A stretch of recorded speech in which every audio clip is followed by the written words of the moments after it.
오늘 하나님께서 주시는 말씀 룻기 4장 1절부터 8절까지 말씀 우리 한 목소리로 읽겠습니다. 시작. 보아스가 성문으로 올라가서 거기에 앉아 있더니 마침 보아스가 말하던 기업 물을 자가 지나가는지라. 보아스가 그에게 이르되 아무개여 이리로 와서 앉으라 하니 그가 와서 앉음에 보아스가 그 성읍 장로 10명을 청하여 이르되 당신들은 여기 앉아라 하니 그들이 앉음에 보아스가 그 기업 물을 자에게 이르되 모압 지방에서 돌아온 나오미가 우리 형제 엘리멜렉의 소유지를 팔려 함으로 내가 여기 앉은 이들과 내 백성의 장로들 앞에서 그것을 사라고 내게 말하여 알게 하려 하였노라. 만일 내가 물으려면 물으려니와 만일 내가 물으지 아니하려거든 내게 고하여 알게 하라. 내 다음은 나요 그 외에는 물을 자가 없느니라 하니 그가 이르되 내가 물으리라 하는지라. 보아스가 이르되 내가 나오미의 손에서 그 밭을 사는 날에 곧 죽은 자의 아내 모압 여인 룻에게서 사서 그 죽은 자의 기업을 그의 이름으로 세워야 할지니라 하니 그 기업 물을 자가 이르되 나는 내 기업에 손해가 있을까 하여 나를 위하여 물으지 못하겠노라. 내가 물을 것을 내가 물으라. 나는 물으지 못하겠노라 하는지라. 옛적 이스라엘 중에는 모든 것을 물으거나 교환하는 일을 확정하기 위하여 사람이 그의 신을 벗어 그의 이웃에게 주더니 이것이 이스라엘 중에 증명하는 전례가 된지라. 이에 그 기업 물을 자가 보아스에게 이르되 내가 너를 위하여 사라 하고 그의 신을 벗는지라. 아멘. 오늘은 나는 물으지 못하겠노라 하는 제목으로 말씀을 나누도록 하겠습니다. 지난 시간에 우리가 이제 나오미라고 하는 시어머니가 룻이라고 하는 며느리에게 사실상 조금만 생각해 보면 정말 말도 안 되는, 너는 목욕을 하고 머리에 기름도 바르고 그리고 예쁜 옷을 입고 예복을 입고 저 남자가 들판에서 잘 때 그 이불 발치를 들고 그 안으로 들어가서 그 남자를 잘 꼬셔봐라 라고 하는 그런, 사실 이거는 뭐 사실 시어머니가 며느리한테 뭐 그런 관계가 아니라도 누가 누구한테라도 사실은 이야기할 수 없는 그런 일을 이제 시키죠. 그리고 며느리 룻은 그 시어머니의 말을 한마디도 토달지 않고 그 말을 그대로 따라하는 거예요. 이것을 이제 뭐 몇 번 얘기했지만 오해하면 역시 시어머니 말에 순종하니까 며느리가 복을 받는다 라고 하는 식으로 옛날에는 다 그렇게 해석을 해서 하여튼 그 시어머니들은 하여튼 목사님이 룻기만 하면 아주 신바람이 나가지고 교회에 아주 그냥 시어머니들이 아주 그냥 가득했다는 그런 소문이 전설 따라 내려오는데, 사실 우리가 여기에서 이제 바라볼 것은 나오미를 바라볼 때에는 우리가 뭘 생각해야 되냐면 이기적인 모습, 나오미의 이기적인 모습을 우리는 생각해야 되고요. 룻을 생각할 때는요, 룻의 어리석음 더하기 룻의 한계를 생각해야 돼요. 룻은, 여러분, 룻이 뭐 믿음이 엄청 좋고 막 이랬다?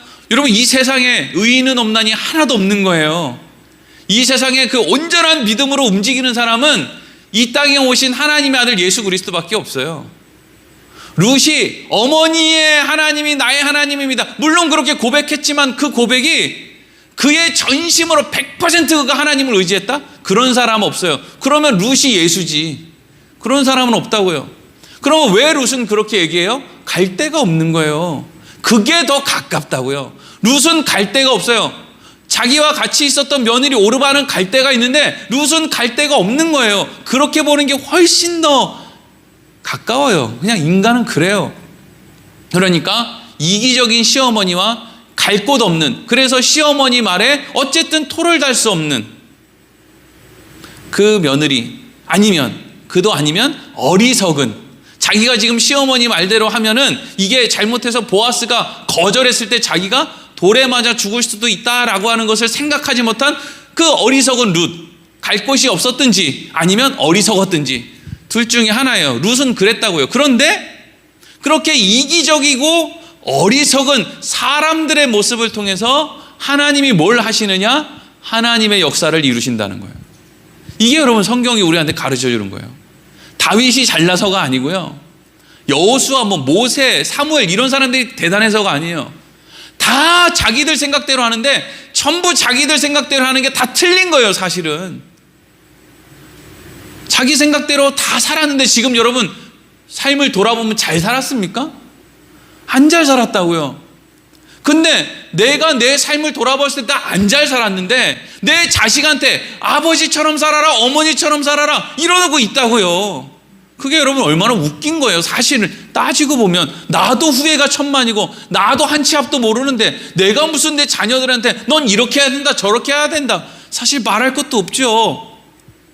그런데 하나님은 인간의 선함이나 옳음을 가지고 하나님의 역사를 쓰신다면 하나님은 하나님의 역사를 중단해야죠. 왜? 인간은 옳지도 않고 선하지도 않으니까요. 하나님은 인간의 어리석음, 연약함, 죄 이런 것을 가지고 하나님이 이 세상에 하나님의 역사를 이루어 가신다고요. 그래서 이 세상의 역사는 인간의 그 연약함에 뭐가 포함되어야 되냐면 하나님의 은혜가 포함되어야 인간의 역사가 흘러가는 거예요. 그렇지 않으면 인간의 역사는 벌써 끝나도 벌써 끝났어야 되는 거예요. 근데 여러분 어리석은 사람들은 어떻게 생각하느냐 하면 인간이 어리석고 연약함에도 불구하고 하나님이 은혜를 부어주셔서 하나님의 역사가 흘러간다고 생각을 하지 않고 내가 소리를 질러서 기도했더니 하나님이 들어주셨다. 그건 소리를 질러서 기도했기 때문에 들어준 게 아니에요. 그냥 안타깝고 불쌍하고 그리고 지가 소리를 질러서 기도할 수 있는 자격이 없다는 걸 모르는 바보 멍청이한테 하나님이 은혜를 내려주신 거예요. 도대체 이 세상에 누가 하나님의 이름을 그렇게 고래고래 지르면서 뭘 들어달라고 요구할 수 있는 자격이 있는 인간이 도대체 어디 있습니까? 하나도 없다고요.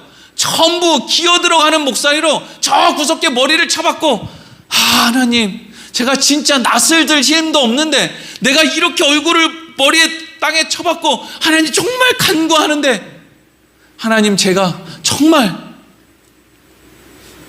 구원 좀 받게 해주시면 안 됩니까?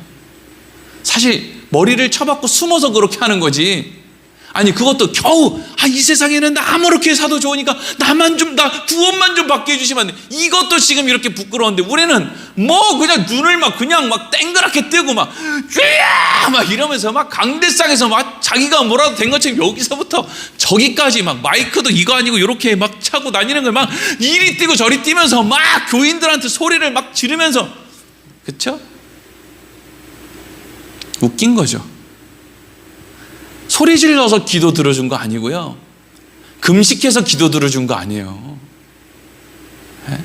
울면서 기도해서 들어준 거 아니고요.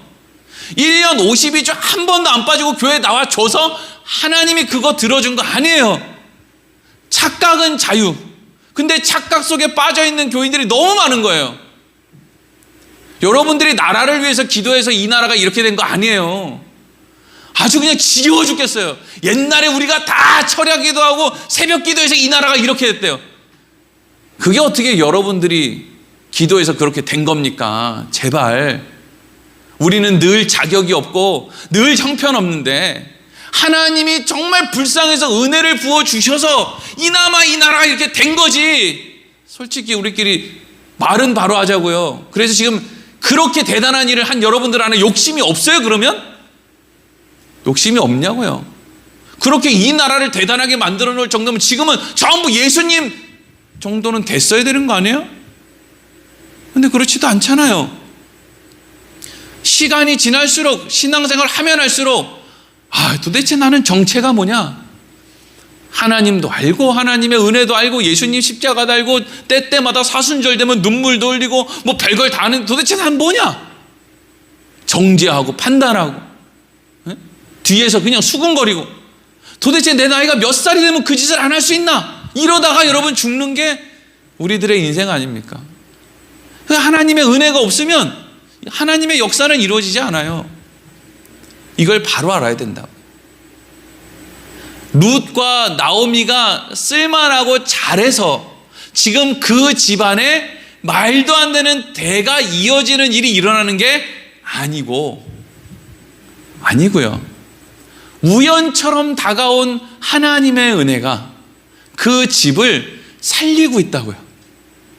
어쩌면 룻하고 나오미는 손을 붙잡고 동반자살하듯이 어쩌면 저 낭떠러지를 향해서 손살같이 뛰어나가는데 하나님은 그거보다 더 빠른 속도로 가서 나오미하고 룻을 이렇게 품어 옮기고 있단 말이에요. 그걸 볼 수 있어야 돼요. 그래야 우리는 우리의 잘남을 가지고 마치 나는 뭐 다른 사람인 것처럼 행동하지 않는 그런 삶을 살아갈 수가 있어요. 하나님은 만홀히 여김을 받지 않으시는 하나님이에요.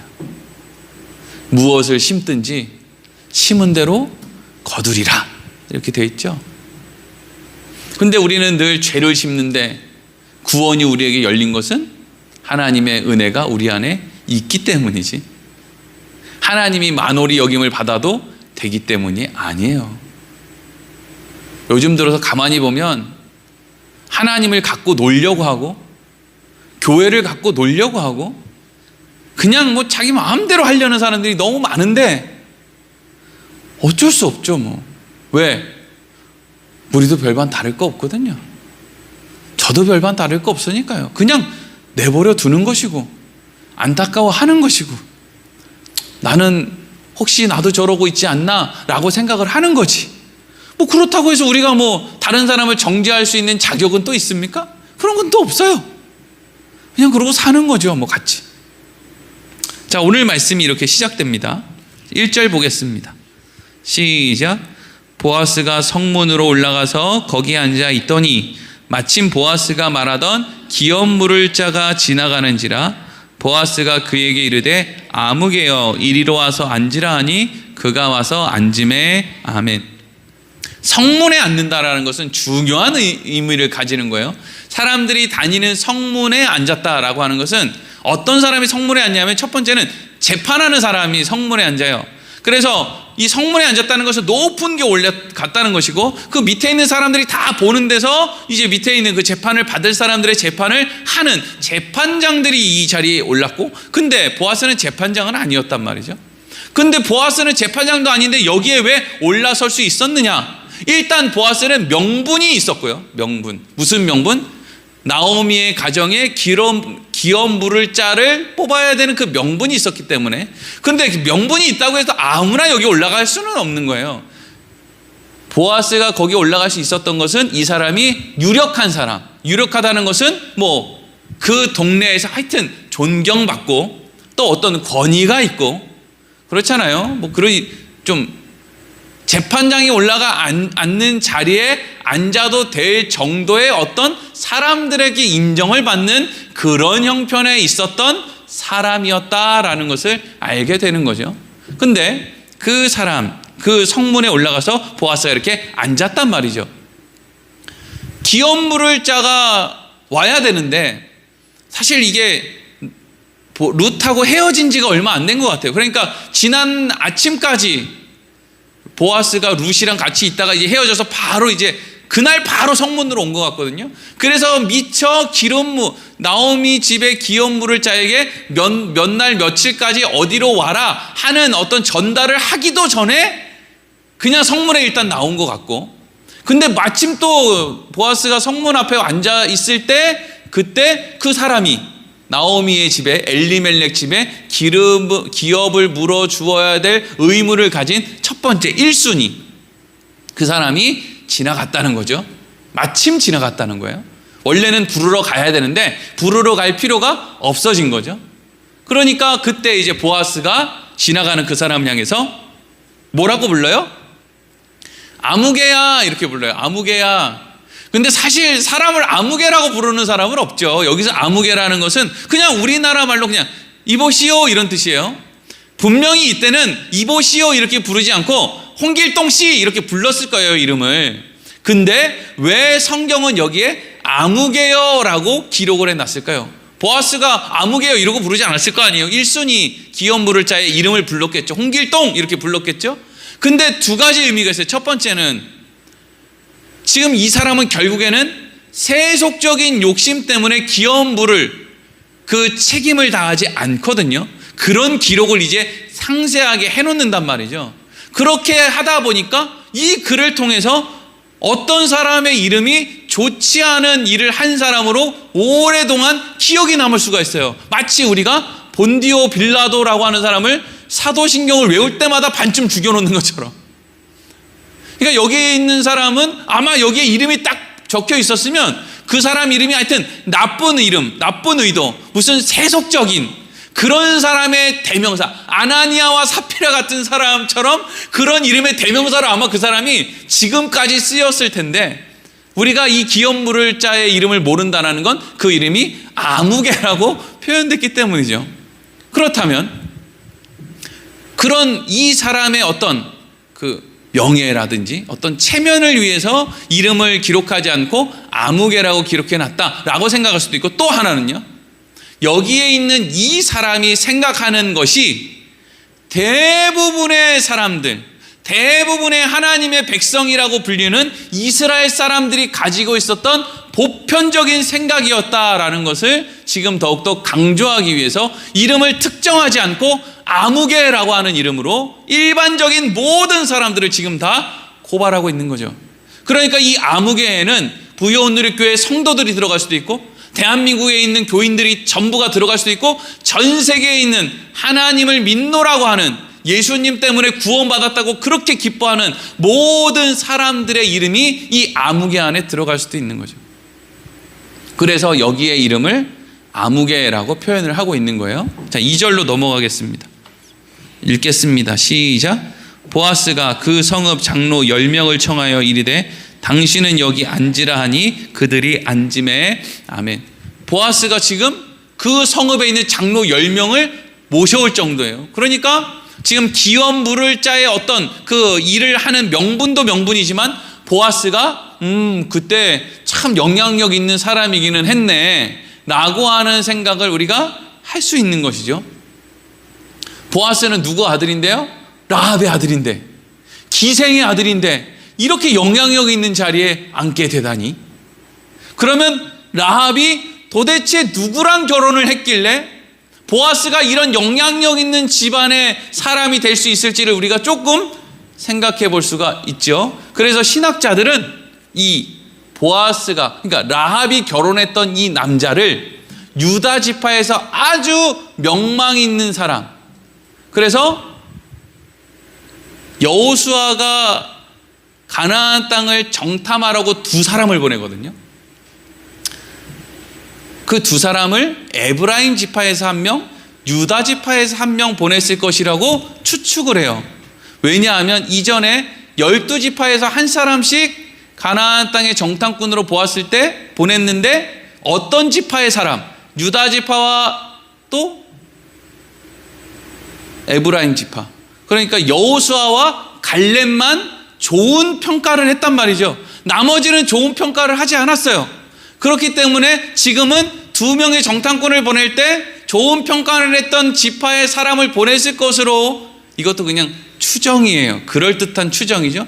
근데 지금 여기에서는 유다 지파의 이야기를 하고 있는데, 보아스가 또 이렇게 명망 있는 집에 있을 이야기를 하니까, 그래서 사람들을 어떻게 연결을 하느냐, 이건 그냥 신학자들이 그냥 그렇게 연결해서 생각한다는 걸 설명해 드리는 거예요. 아, 그래서 유다 지파에서 파견된 그 정탐꾼과 라합이 결혼을 해서 결국에는 보아스를 낳게 됐구나 라고 생각을 하는 거죠. 그러니까 여호수아가 파송을 할 정도면 유다 지파에서는 어느 정도 위치에 있는 사람이고, 그 사람이 라합과 결혼을 했기 때문에 어느 정도 유력한 사람으로 보아스가, 뭐 아버지 찬스 아니면 뭐 보아스가 뭐 기생의 자식으로 뭐 이렇게 사람들한테 명망 있는 자리에 올라가기가 쉽지 않죠. 뭐 사실은 그렇습니다. 뭐 그런 부연 설명이었고요. 그래서 이제 사람들을 불러 모아놓고 이제 기업 물을 자를 여기 세워놓고 10명의 그 성읍의 장로들을 세워놓고 이제 말하는 거예요. 보아스가 기업 물을 자에게 뭐라고 말하는지 보겠습니다. 3절 읽겠습니다. 시작. 보아스가 그 기업 물을 자에게 이르되 모압 지방에서 돌아온 나오미가 우리 형제 엘리멜렉의 소유지를 팔려 함으로. 아멘. 보아스가 기업 물을 자에게 이렇게 서 있는 거예요. 이 사람은 지금 보아스가 자기를 왜 불렀는지 잘 몰라요. 뭐 나오미가 돌아왔고 뭐 룻이 어디서 뭐 이삭을 짓고 이런 걸 잘 몰라요. 왜? 이 룻은 보아스의 밭에서만 뭐 이걸 했고 뭐 나오미는 어디 돌아다니지도 않고 이랬으니까 뭐 소문이나 좀 돌았겠지만 그렇게 자세히 아는 상태는 아니란 말이죠. 보아스가 제일 먼저 무슨 이야기를 하냐면 엘리멜렉, 우리 형제 엘리멜렉이 예전에 흉년이 났을 때 모압으로 떠났는데 이제 엘리멜렉은 죽고 그의 아내 나오미가 돌아왔다. 그런데 그 돌아온 나오미가 엘리멜렉의 그 소유지를 팔려고 한다. 여기에서 소유지를 팔려고 한다는 건 땅 자체를 판다는 게 아니라 그 땅에 경작할 수 있는 권한을 팔려고 한다. 이런 의미를 갖고 있는 거예요. 이 당시에는 땅을 다 하나님 땅이잖아요. 이 개념을 분명히 알아야 돼요. 이스라엘에 있는 땅은 하나님 땅이에요. 그 약속의 땅, 가나안 땅. 하나님 땅이고요. 그 하나님의 땅을 하나님이 그냥 나누어서 임대해 주신 거예요. 대신 임대료를 낼 필요는 없어요. 그냥 그렇게 쓰는 거예요. 그러니까 경작할 수 있는 권한이 지금 나오미에게 있는데 나오미가 그 경작할 수 있는 권한을 팔려고 했다는 거예요. 그럼 옛날에는 왜 안 팔았을까? 옛날에는 양식이 흉년이니까 양식이 안 나오는데 경작할 수 있는 권한을 누가 사겠어요? 그렇죠? 그래서 룻기 1장 6절을 보면 이런 말씀이 있어요. 우리 같이 읽어보겠습니다. 시작. 그 여인이 모압 지방에서 여호와께서 자기 백성을 돌보시사 그들에게 양식 주셨다 함을 듣고 이에 두 며느리와 함께 일어나 모압 지방에서 돌아오려 하매. 아멘. 원래 나오미는 그냥 어느 날 갑자기 뭐 꿈꾸고 일어나서 집으로 가려는 게 아니라 소문을 듣고 이제 집으로 돌아가려고 하는데 무슨 소문을 들었느냐? 자기 고향 땅에 하나님이 양식을 주셨다. 바꿔 얘기하면 이제 흉년이 끝났다. 비가 오기 시작했다. 그리고 막 양식이 이제 소출이 없기 시작했다. 누구든지 소출. 그러니까 이제 무슨 생각이 나는 거예요? 거기 내 땅 10,000평 있는데 그 10,000평에다가 옥수수 가루만 뿌려도 그 옥수수가 엄청나는데 거기 근데 뭐 본인이 나이 먹어서 옥수수 뭐 감자 이런 걸 못 뿌린다고 해도 다른 사람한테 경작지로서 임대만 해줘도 자기가 경작할 권한을 위임에만 줘도 나 거기서 먹고 살만한데 라고 하는 생각이 들까요? 안 들까요? 들겠죠. 흉년이 들 때는 그 땅에 쓸모없지만 이제 흉년이 끝나고 이제 양식을 얻을 수 있다고 하니까 나오미 생각이 이제 돌아가서 그걸 가지고 내가 살면 되겠다라고 생각할 수 있죠. 근데 그렇게 생각했을 때 지난번에도 살짝 언급했지만 그렇게 돌아가려고 할 때 며느리 둘은 도움이 될까요? 아니면 도움이 되지 않을까요? 도움이 안 되죠. 왜? 이제 나중에 기업 물을 자의 책임에 대해서 이제 하다 보면은 며느리가 나오미랑 같이 있으면 그 경작지의 권한을 다른 사람이 안 사요. 왜냐하면 경작지는 경작만 하는 일을 원하는데 경작을 해준다는 것이 더해서 애도 만들어줘야 된다는 것까지 되거든요. 그러니까 며느리가 안 딸려 있으면 경작만 하는 권한을 살 수 있는데 며느리가 딸려 있으면 경작과 함께 애도 만들어줘야 되니까 누구도 며느리가 있이는 그 경작할 땅을 얻지를 않죠. 그 기업 물을 자가 없다는 얘기예요. 그래서 우리는 이런저런 상황들을 다 생각해 보면 나오미가 뭐 그렇게 되게 좋은 생각을 가지고 며느리들을 집으로 돌려보낸 게 아니고 자기가 살 길을 생각해서 찾다 보니까 며느리들이 하등에 쓸모가 없으니까 그냥 집으로 가라고 한 거구나. 그리고 집으로 돌아왔는데 꾸역꾸역 룻이 쫓아와가지고 여차저차 하니까 에라이 룻, 너 내 앞길을 자꾸 막는데 그러면 너 그냥 보아스한테 콱 가가지고 보아스나 제대로 한번 꼬셔보고 잘 되면 대를 잇는 거고 안 되면 너 돌 맞아 죽으면 난 더 좋다. 요렇게 생각하는 건 제가 못돼서 그런 거예요. 근데 사람은 암만 생각해도 못된 데서 만나지 선한 데서 만나는 법이 없어. 생각했을 때 제일 야비하고 제일 못된 생각을 하면 대부분 그게 정답이에요. 사람들은 그래요. 그래서 보아스가 얘기하는 거예요. 야, 기업 물을 자야, 나오미가 자기 땅을 팔려고 한다. 그러니까 이 기업 물을 자는, 아직 며느리가 어떻고 이런 게 있는지 모르는 이 기업 물을 자는 그 땅을 산다 그럴까요? 안 산다 그럴까요? 산다 그러는 거예요. 산다고. 자, 4절 보겠습니다. 시작. 내가 여기 앉은 이들과 내 백성의 장로들 앞에서 그것을 사라고 내게 말하여 알게 하려 하였노니, 만일 내게 물으려면 물으려니와 만일 내가 물으지 아니하려거든 내게 고하여 알게 하라. 내 다음은 나요 그 외에는 물을 자가 없느니라 하니, 그가 이르되 내가 물으리라 하는지라. 처음에는 물은대요, 안 물은대요? 물은대요. 왜? 아직 며느리의 존재를 몰라요. 그러니까 나오미 혼자서 엘리멜렉의 땅을 지금 소유하고 있다라고 하는 것은, 그에게 경작지를 사서 기업을 무르겠다라고 하면 나오미가 살아있을 동안은 그래, 거기서 경작해서 얻는 것의 일부를 나오미에게 그냥 마치 무슨 소장농이 이렇게 돈을 이렇게 땅 주인한테 주는 것처럼 그래 그렇게 줄게. 그러다가 나오미가 죽으면 그 땅은 이제 누구 소유가 되는 거예요? 이 기업 물을 자의 소유가 되는 거예요. 이런 조건이 어디 있습니까? 이런 조건. 이럴 거면 나도 다 하겠다. 그렇잖아요. 여기 노는 땅이 있는데 이 노는 땅 경작해서 먹으라고. 1년에 쌀 한 가마니만 주면 된다고. 그리고 저 아저씨 죽으면 그 땅 너 가지라고. 안 할 사람이 누가 있어요? 그러니까 이 사람이 듣자마자 어떻게 한다는 거예요? 내가 기업을 무르겠습니다 하죠. 근데 그래, 너 기업 무를 거야? 근데 그렇게 하려면 5절 6절에 이제 룬 얘기를 해요. 보아스가 5절 6절 읽겠습니다. 시작. 보아스가 이르되 내가 나오미의 손에서 그 밭을 사는 날에 곧 죽은 자의 아내 모압 여인 룻에게서 사서 그 죽은 자의 기업을 그의 이름으로 세워야 할지니라 하니, 그 기업 물을 자가 이르되 나는 내 기업에 손해가 있을까 하여 나를 위하여 물으지 못하노니 내가 물을 것을 내가 물으라. 나는 물으지 못하겠노라 하는지라. 아멘. 근데 보아스가 지금 뭐라 그래요? 너 지금 나오미의 밭에 기업을 무른다는 것은 땅만 기업을 무르는 게 아니라 애도 만들어줘야 돼. 그래서 애가 만들어지잖아? 그러면 이제 그 땅은 네 땅이 되는 게 아니라 그 애는 나오미의 남편, 나오미 집 엘리멜렉의 후손이 돼가지고 그 집안을 그 아이가 이끌게 되는 거야. 그걸 넌 해줘야 돼. 이러니까 이 사람이 곰곰이 생각해 보니까, 아니 이게 지금 뭐 하는 짓이야?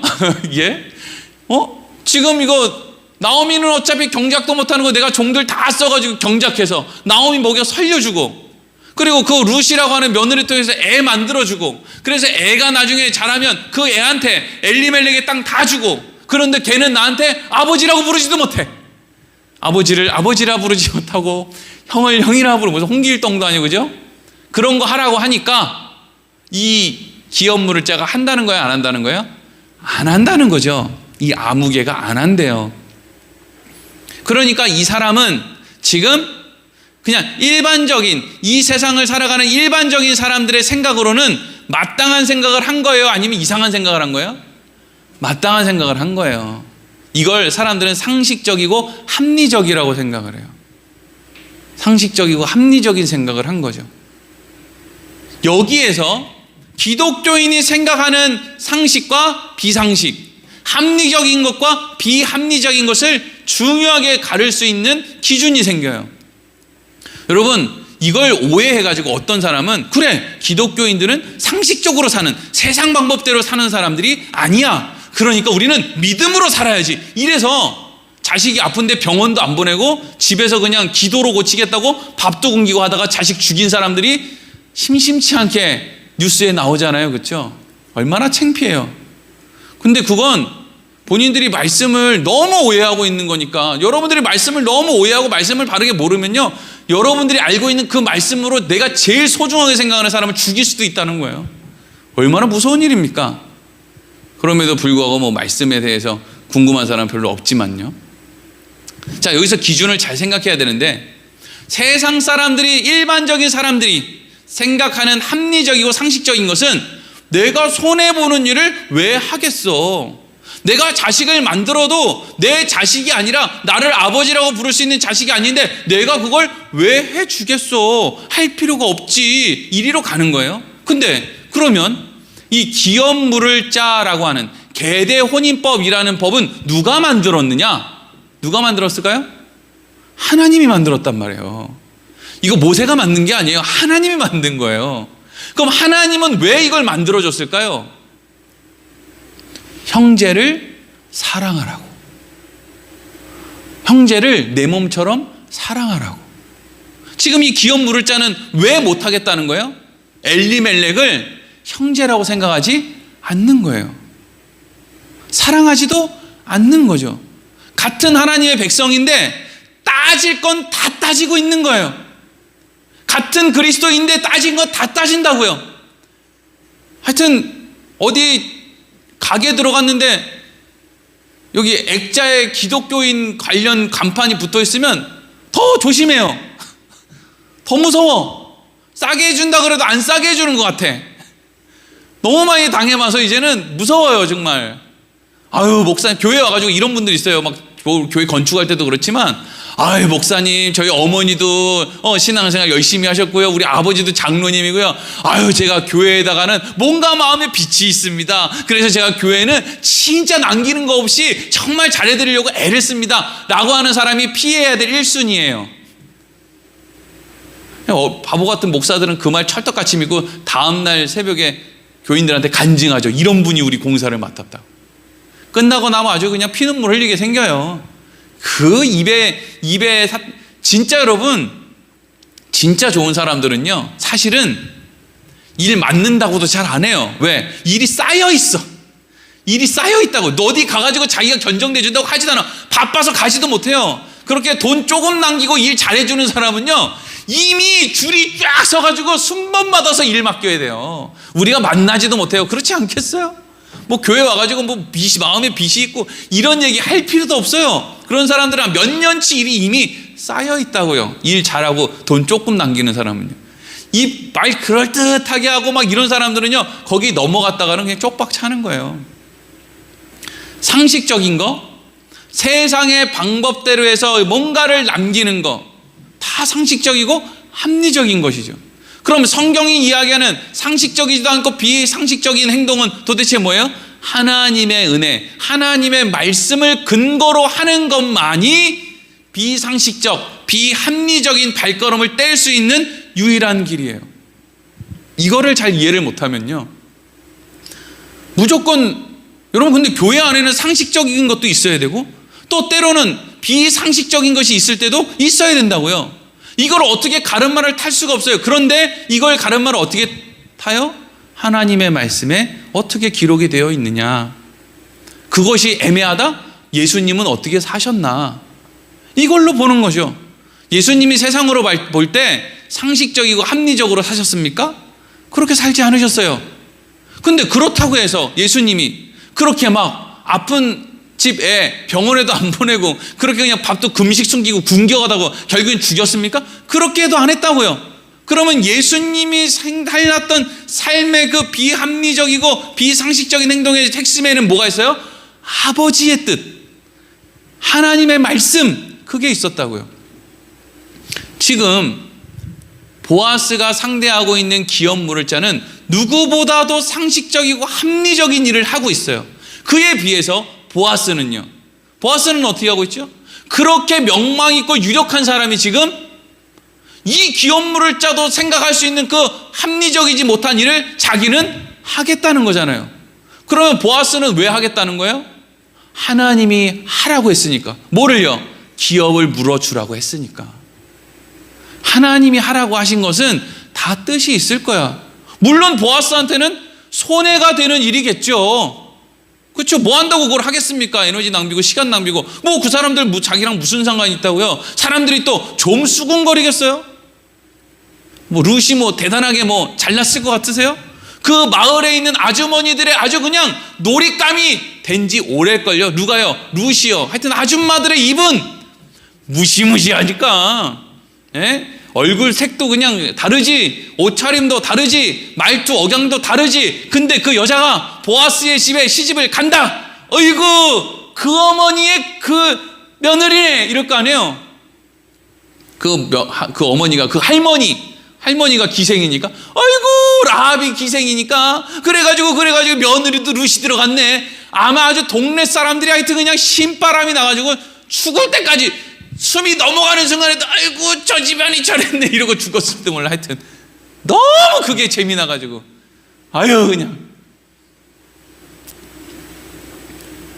이번에도 목사님들 어제 만나가지고 이런저런 얘기하는데, 그래서 어떤 목사님네 교회는요 김장 안 한 지 오래래요.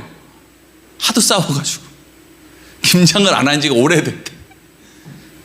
아유, 자기는 사 먹는데 그냥 김장 안 하고 그냥 김치 사 먹는 게 속 편하대요. 그게 도대체 얼마나 그 목사님은 마음고생을 많이 했으면 김장을 이제 안 한다는 이야기를 하겠어요? 교인들이 너무 싸워가지고. 도대체 김장을 하는데 왜 그렇게 싸우는 거예요? 아유 정말. 그러니까 하나님 말씀에 은혜 입은 자들을 향해서 목숨 걸고 주의 일을 하라고 써있지를 않고 은혜에 대한 말씀 바로 뒤에 항상 뭐가 붙어 있는 줄 아세요? 형제를 사랑하라. 형제를 사랑하라. 하나님을 사랑하노라 하고 이웃을 사랑하지 않는 자는 다 거짓말쟁이다. 그 이야기가 항상 하여튼 똑같지는 않아도 그 비슷한 말씀들이 항상 하나님의 은혜, 하나님의 자비 그 뒤에는 항상 그게 붙어 있어요. 참 우리는 그런 실력도 없어. 너무나. 7절 8절 보겠습니다. 시작. 옛적 이스라엘 중에는 모든 것을 무르거나 교환하는 일을 확정하기 위하여 사람이 그의 신을 벗어 그의 이웃에게 주더니 이것이 이스라엘 중에 증명하는 전례가 된지라. 이에 그 기업 물을 자가 보아스에게 이르되 내가 너를 위하여 사라 하고 그의 신을 벗는지라. 아멘.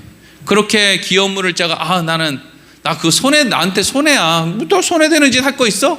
그러니까 이 사람은 지금 무슨 생각을 하고 있는 거예요? 하나님의 말씀이라고 할지라도 나에게 손해라고 한다면 나는 내 신을 벗어서 집어 던지면서까지 나는 그거 안 해! 이러겠다는 거예요. 이게 그냥 보아스한테만 그렇게 하는 게 아니라 하나님은 분명히 기업 물을 자가 기업을 물어 주어야 된다라고 말씀했는데 그게 내 인생에 내 호주머니에 돈을 내가 어떤 세상의 체면을 자존심을 좀 구겨야 되는 일이라면 신을 벗어 들고 그걸 집어 던지면서 난 그거 안 할 거야. 이게 이 당시에 일반적인 하나님의 백성들의 모습이었다는 것이고 오늘날 우리들의 그리스도인들의 모습에도 여실히 드러나 있는 모습들이죠. 내가 하나님의 말씀을 지키는데 그것 때문에 내가 손해를 봐야 돼? 에라이 내 신발을 벗어 던져서라도 난 그거 안 하겠다 이거죠. 코로나가 오래되고 세상 사람들이 교회에 대한 어떤 좋은 어떤 이미지들이 점점 퇴색될수록 교회는 점점 거품이 꺼질 거예요. 목사들은 대부분이 이중직 일을 해야 될 것이고 자기 건물을 유지하면서 그냥 편안하게 말씀이나 준비하고 이런 목사들 점점 없어질 거예요. 그래서 목사들 숫자도 확 줄어들 것이고 교인들 숫자도 확 줄어들 거예요. 근데 그게 맞아요. 왜냐하면 우리는 너무 허황된 것을 가지고 믿음이라고 착각을 했거든요. 그러니까 나는 믿음을 가지고 있는데 왜 나는 세상에서 요만한 거라도 손해를 볼 것 같으면 하나님한테 신발을 벗어 던지고 세상으로 도망갈 수밖에 없는 겁니까? 안 믿었다는 거거든요. 안 믿는 사람들이 믿는 척하고 기독교인이라고 써붙이고 있으니까 세상 사람들이 기독교인들을 향해서 욕을 할 수밖에. 믿지도 않는 사람인데 믿는 것처럼 변장하고 있으니까 그 사람들이 얼마나 세상 사람들이 보기에 이중인격자 같이 보이겠어요. 하다못해 기독교인이라고 하면 하다못해 똑같은 실수는 해도 이 정도는 해야지. 어떤 정도요? 그래, 사람은 누구나 실수할 수 있어. 나도 실수할 수 있고 저 사람도 실수할 수 있고 그러니까 다 실수할 수 있는 사람들끼리 서로 이해해야지. 이 정도는 가야지 기독교인들이. 근데 기독교인들이 오히려 어떻게 해요? 나는 하나님의 자녀야. 내 뜻이 하나님의 뜻이야. 막 별 대도 안 하는 얘기들을 하면서 마치 자기들이 하나님 말씀이라도 되는 것처럼 얼마든지 막 여기저기 뛰어다녀요. 참 그러니까 욕을 먹죠. 자, 이제 오늘 말씀은 여기까지인데, 여러분, 우리가 오늘 말씀을 통해서 곰곰이 생각해 보아야 할 것은, 하나님의 말씀은 상식적이거나 합리적이지 않다는 거예요. 하지만 그것은 하나님의 말씀이기 때문에 우리가 지킬 필요가 있는 거죠. 모든 합리적이고 상식적이지 못한 행동이 다 하나님의 뜻이라는 게 아니에요. 그럼 왜 우리에게 하나님은 합리적이지도 않고 상식적인 일을 자꾸 시키는 것처럼 보일까요? 니네들끼리 사랑하라 그러는 거예요. 너네들끼리 사랑하라고. 여러분들도 여러분 자녀들끼리 사랑했으면 좋겠잖아요. 맨날 큰형은 맨날 둘째한테 맨날 뭐 시키기나 하고 막, 둘째는 또 셋째한테 얻어먹고 막, 맨날 그렇게 해도 여러분들은 무슨 생각이, 그래도 형제들끼리는 조금 속아주고, 형제들끼리는 조금 이제 합리적이고 막 그냥 손가락에 물 탕탕 터는 그런 관계로 지내는 거 여러분 좋으세요? 그런 거 안 좋잖아요. 그리고 그 위에 하나님은 무엇이 있느냐? 내가 너희에게 베풀어 준 은혜는 그 모든 것을 다 덮고도 남는다.